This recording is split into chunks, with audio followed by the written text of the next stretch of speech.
जय सनातन। अष्टावक्र गीता के निर्वेद चर्चा नामक 9वें प्रकरण में अष्टावक्र जी ने शांति के उपाय बताए हैं। अष्टावक्र जी कहते हैं, जो कर्म किए जा चुके हैं वे वासना एवं अहंकार वश किए गए हैं, अतः उनका फल भोगना ही पड़ेगा। किंतु जो कर्म अभी नहीं किए हैं वे ही बंधन हैं, क्योंकि उन्हें करने की वासना अंदर विद्यमान है। मनुष्य कर्मों के कारण अधिक अशांत नहीं है, बल्कि वह विचारों और वासनाओं से अधिक अशांत है। इस संसार में इन द्वंद्वों से कौन बाहर निकल सकता है, क्या करने योग्य है और क्या नहीं, इनसे सर्वथा निवृत्ति पाना असंभव है। अतः तू इस विषय में मत सोच और त्याग संपन्न होकर विरक्त और आवृत्ति बन जा।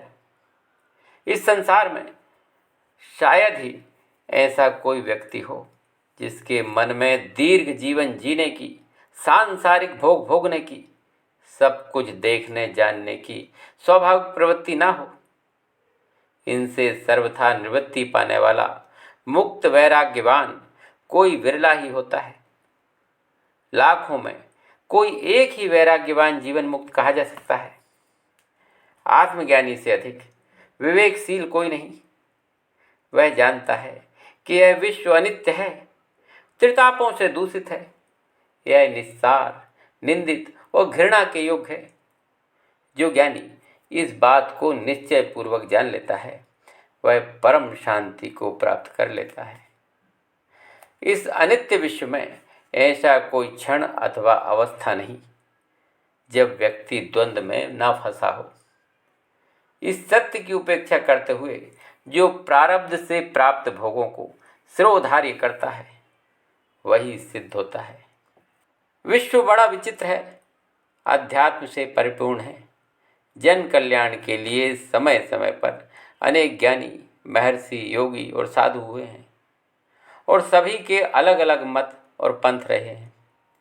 इस सत्य को जानने वाला, देखने वाला ऐसा कौन होगा जो विरक्ति प्राप्त शांत चित्त नहीं हो जाता, अर्थात अंतर्ज्ञान से सब में ममता स्थापित करके ही मनुष्य का मन शांत हो सकता है। कृत्वा मूर्ति प्रज्ञानम चैतन्यस्य न किं गुरुः निर्वेद समता युक्ता यस्तारयति संस्रते। पुरुषार्थ की प्राप्ति का एकमात्र माध्यम व्यक्ति स्वयं होता है। इसलिए हे जनक, तुम अपने ही पुरुषार्थ से मुक्त होगे, अन्य के द्वारा नहीं। कहते हैं कि चैतन्य स्वरूप को जानकर जिसने त्याग, समता और विवेक युक्त से संसार सागर को पार कर लिया, क्या वह गुरु नहीं? सच्चे अर्थों में तो ऐसा ही समदृष्टा और त्यागी गुरु होता है। दोस्तों ध्यान दीजिए, यदि आप भगवत गीता के श्रवण का आनंद लेना चाहते हो तो इसी चैनल पर श्रीमद् भगवत गीता को बड़े ही सरल शब्दों में व्यक्त किया गया है। तो चैनल को सब्सक्राइब अवश्य कर लें और भगवत गीता के श्रवण का आनंद लें। अष्टावक्र जी कहते हैं कि हे राजन, मानव के विकार स्वयं उसके द्वारा ही पोषित पल्लवित हैं। इनका विशुद्ध निरंजन आत्मा से कोई भी संबंध नहीं। अतः जो ज्ञानी पुरुष पंचभूतों और विकारों को उनके यथार्थ रूप में देखता है, अर्थात उसकी नश्वरता पर विश्वास करता है, वह उसी क्षण सभी बंधनों से मुक्त हो जाता है और अपने सत्य स्वरूप में आस्थावान हो जाता है। यह संसार भूत मात्र है, किंतु वासना के कारण यह सत्य दिखाई देता है या अन्यथा मिथ्या है। हे राजन, जगत वासनामय है। ऐसा निश्चय करके वासनाओं से मुक्त होकर विकार रहित हो जाओ। वासनाओं के त्याग से ही इस मिथ्या जगत का त्याग संभव है। इसके पश्चात ही अपनी यथार्थ स्थिति को प्राप्त किया जा सकता है। काम तेरा प्रचंड शत्रु है, इसका त्याग कर। अर्थ अनर्थों का समूह है, इसका भी त्याग कर। इन दोनों के हेतु जो भी धर्म अर्थात प्रयास कर रहा है उसे भी त्याग दे। इनका सर्वत्र अनादर कर। मोह की माया को चित्त में तिल भर भी स्थान ना दे। इससे अत्यंत वेदना और भय उत्पन्न होते हैं।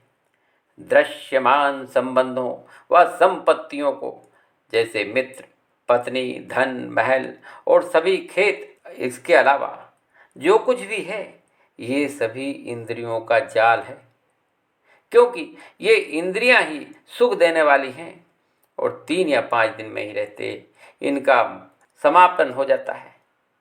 अतः इनसे ममता का त्याग करना ही उत्तम है। तृष्णा को त्याग कर परिपक्व वैराग्य को प्राप्त होकर सुख को प्राप्त करो, क्योंकि जहाँ तृष्णा का वास है वहीं संसार है। यह संसार सत्य है, इसलिए ज्ञानी को परम वैराग्य में दृढ़ रहकर परिपक्व होकर सभी प्रकार की तृष्णाओं का त्याग करके सुखी हो जाना चाहिए। तृष्णा मात्र का नाम ही बंधन है और उसके नाश का नाम मोक्ष है। अतः तृष्णा को आत्मा का ही बंधन समझ, इसका नाश ही मोक्ष के नाम से जाना गया है। जिसने संसार से अनासक्ति कर ली हो, वह सद्पुरुष सतत आत्मा की प्रतीति करके पूर्ण संतुष्टि प्राप्त कर पाता है। अष्टावक्र जी ने जगत के 3 पदार्थ, आत्मा, जगत और अविद्या को बताया। राजा जनक से कहते हैं कि तू एक विशुद्ध चैतन्य स्वरूप है, जबकि यह विश्व जड़ और मिथ्या है, जो न कभी था और न कभी होगा। इसी तरह विद्या भी असत है। जब इनका अस्तित्व ही नहीं, तो इन्हें जानने की जिज्ञासा क्यों? इस जगत में मनुष्य के पास धन, क्षेत्र, संतान, पत्नी, देह और वैभव सभी होते हैं, जिनमें उसकी आसक्ति होती है, पर ये सभी नाशवान हैं। ये बार बार होते हैं और बार बार नष्ट होते हैं। ये सभी के साथ ऐसा होता है। जब व्यक्ति को शांति ही नहीं मिलती, तो इसके इतने उद्यम प्रयासों का क्या अर्थ? अतः धनासक्ति से, कामनाओं से, शुभ कर्मों से अब और नहीं जैसे अनुभव होते हैं। संसार एक जंगल के समान है, जहाँ शांति नहीं रहती। हर समय शोर रहता है, भय रहता है और व्यक्ति उद्विग्न तथा चिंतित रहता है। अष्टावक्र जी राजा जनक को अनासक्त रहने का उपदेश देते हैं और कहते हैं कि कितने ही जन्मों से तुम तन, मन और वचन से अनेक भ्रम पूर्व कर्म करते हुए अतृप्त हो। अब इन कर्मों का त्याग करके उपशमता का हेतु बनो और कर्म से विरक्त होकर सुखी रहो। भाव और अभाव दोनों ही विकारजन्य हैं। जिसने यह सरल जान लिया, जिसने यह सत्य जान लिया कि भाव और अभाव के विकार स्वभाव से उत्पन्न होते हैं, वह व्यक्ति निर्विकार, दुख रहित होकर सहज रूप से परम शांति को प्राप्त होता है। यह संपूर्ण सृष्टि ही ईश्वर है। सभी कुछ उस चैतन्य का ही विकास है। अतः जो ज्ञानी यह निश्चय करके सत्य जान लेता है कि सृष्टि का सृजनहार केवल ईश्वर है, उसके अतिरिक्त कोई नहीं, वह निर्विकार, कामना मुक्त और अनासक्त हो जाता है। भारतीय धर्म की यह बड़ी अनूठी मान्यता है। यह सब कुछ देव योग से समय पर होता है, समय से पहले कुछ नहीं।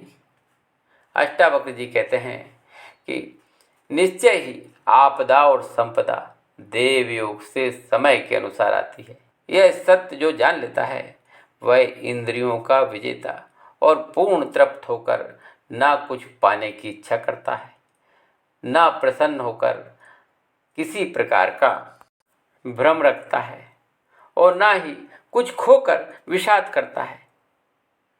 फल सिद्धि में समय और दैव की भूमिका प्रमुख है। समय से पूर्व और भाग्य से अधिक किसी को कुछ मिलता नहीं। अतः जो यह निश्चय पर दृढ़ रहता है कि जन्म, मरण और सुख दुख दोनों देव की इच्छा के अधीन है, वह ज्ञानी अपने लक्ष्यों के प्रति समर्पित और कर्म और को सहज रूप से करता हुआ किसी भी परिस्थिति में विषय विकारों में लिप्त नहीं रहता।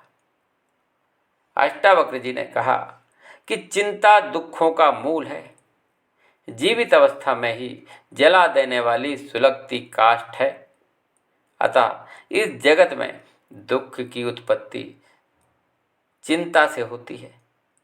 ऐसा निश्चय करने वाला सत्पुरुष समस्त चिंताओं को त्याग कर सभी इच्छाओं को गलाकर सुख और शांति की प्राप्ति करता है। तुम देहाभिमान से मुक्त हो जाओ। जहाँ देहाभिमान होता है वहाँ कृत अकृत का विचार नहीं। ना तो मैं शरीर हूँ और ना ही यह शरीर मेरा है, मैं विशुद्ध बोध हूँ। ऐसा निश्चित सत्पुरुष देह होते हुए भी विदेह व कृत अकृत का स्मरण न करके सभी आकांक्षाओं से परे हो जाता है। ब्रह्म से लेकर चींटी तक सभी जड़ चेतन में मैं ही व्याप्त हूँ, सभी में मेरा ही रूप है। ऐसा निश्चय कर लेने वाला सत्पुरुष सभी विकल्पों से परे प्राप्त अप्राप्त से निष्प्रिय पवित्र शांत और सुखी रहता है। यद्यपि यह संसार अनेक आश्चर्यों वाला है, विश्व नाना प्रकार के आश्चर्यों से भरा है। ऐसे कौतूहल से मुक्त होकर जो सत्पुरुष यह निश्चय कर लेता है कि ऐसा कुछ भी नहीं, वह वासना रहित होकर मात्र स्फूर्ति स्वरूप हो जाता है और इसी परम बोध से परम शांति को प्राप्त होता है। इतनी ज्ञानपूर्ण चर्चा के बाद राजा जनक कहते हैं, हे ऋषिवर, मैंने आपके कथन को आत्मसात कर लिया है। राजा जनक कहते हैं कि सबसे पहले मैंने शारीरिक परिश्रम का जाल त्याग कर दिया, फिर वाणी के जपादि अनुष्ठान को छोड़ा। तदंतर सभी चिंताओं से मुक्त होकर मैं केवल चैतन्य स्वरूप आत्मा का आश्रय लेकर उसी में स्थित हूँ। मेरे लिए शब्दादि विषय आसार हो गए। आत्मदर्शन से मेरा चंचल चित्त भ्रमों व विक्षेपों का त्याग कर चुका है और अब मैं शुद्ध बोध होकर आत्म में स्थिर हो गया हूँ। भ्रम से उत्पन्न विभिन्न विक्षेपों में प्रायः समाधि व्यवहार से लोग निवृत्त हो जाना चाहते हैं। इस नियम को देखकर ही मैं सभी विक्षोभों से परे होकर स्वरूप में आत्मस्थित हो गया हूँ। अर्थात मैं तो केवल चैतन्य रूप आत्मा के आश्रय में स्थित हूँ। सार्थक निरर्थक से निष्प्रिय शोक विषाद से मुक्त होकर मैंने मिथ्या जगत की वास्तविकता जान ली है। अब मैं निरपेक्ष निरंजन और निर्विकार होकर आत्मस्वरूप में स्थित हो गया हूँ। हर शोक से भी अब मुझे कोई विचलय नहीं। हे गुरुवर, आश्रमों के धर्मों से और उनके फलों के संबंध से भी रहित हूँ। कर्तव्य कर्तव्यों को जानकर विविध विचारों, ध्यान व चंचल चित्त की इच्छा अनिच्छा को लक्ष्य करके मैं इनसे पूर्णतः विमुक्त हो चुका हूँ और आत्म में स्थित हो गया हूँ। जिस प्रकार व्यक्ति कर्म के प्रति आसक्त अज्ञान के कारण होता है, उसी प्रकार अज्ञान के कारण ही कर्म विमुख होता है। मैं इन दोनों ही तत्वों को भली प्रकार से जानकर दोनों से परे कर्म अकर्म से मुक्त आत्म स्थित हूँ। जिसका चिंतन मन बुद्धि के द्वारा नहीं किया जाता, उस अचिंत्य का चिंतन करना भी अज्ञानता ही है। मैं उस अचिंत्य के चिंतन की भावना को त्याग कर शुद्ध बुद्ध होकर आत्म स्थित हो गया हूँ। राजा जनक की अनुभूति निश्चय हो गई है और अब वे उस भाव में स्थित हो गए हैं जहाँ कुछ भी करना शेष नहीं। इस प्रकार जो आत्म में स्थित हो गया वह कृतार्थ हो गया, और जिसका ऐसा स्वभाव हो गया वह पुरुष भी कृतार्थ हो जाता है। अर्थात फिर उसके लिए कुछ भी करना शेष नहीं, वह मुक्त हो जाता है। संपूर्ण विषयों में जो आसक्ति है, उस आसक्ति के त्याग करने से जो चित्त की स्थिरता हुई है, वह स्थिरता कोपैन अर्थात गेरुआ मात्र में आसक्ति करने से नहीं होती। ऐसी अस्थिरता अति दुर्लभ है। इसी कारण शिष्य कहता है कि पदार्थों के त्याग करने से और ग्रहण करने में जो आसक्ति है, उसको भी त्याग करके मैं परम सुख में स्थित हो गया हूँ। मैंने तन मन और वाणी का परित्याग कर दिया है, क्योंकि दुख कहीं भी हो सकता है। कहीं शरीर को, कहीं वाणी को और कहीं मन को यह दुख पीड़ित करता है। मेरे द्वारा संबंध विच्छेद कर लेने पर मैं परम पुरुषार्थ के रूप में सुखी हूँ। राजा जनक इस सत्य से अवगत होकर कहते हैं कि व्यक्ति जो भी करता है या जो भी हो जाता है, वह किसी भी प्रकार कहीं भी आत्म से संबंधित नहीं होता। मैंने इस सत्य को जान लिया है और जो सुकृत है उसे करता हुआ मैं परम सुख में स्थित हूँ। राजा जनक निश्चय पूर्वक इस सत्य को जान गए हैं और अपने गुरु से कहते हैं कि कृत अकृत कर्मों के विषय में चिंता करते हुए तो वे योगी भी उलझ पड़े हैं जो देह में आसक्ति रखते हैं। इसके विपरीत मैं तो मिलन और विरह दोनों भावों का परित्याग करके परम सुख में स्थित हूँ। राजा जनक की इन व्यवहारिक क्रियाओं के संबंध में अनेक उपलब्धियां जानकर अष्टावक्र जी बड़े संतोषपूर्ण ढंग से समझ जाते हैं कि राजा जनक अब मुमुक्षु से ज्ञानवान के पथ पर चल निकले हैं। जय सनातन।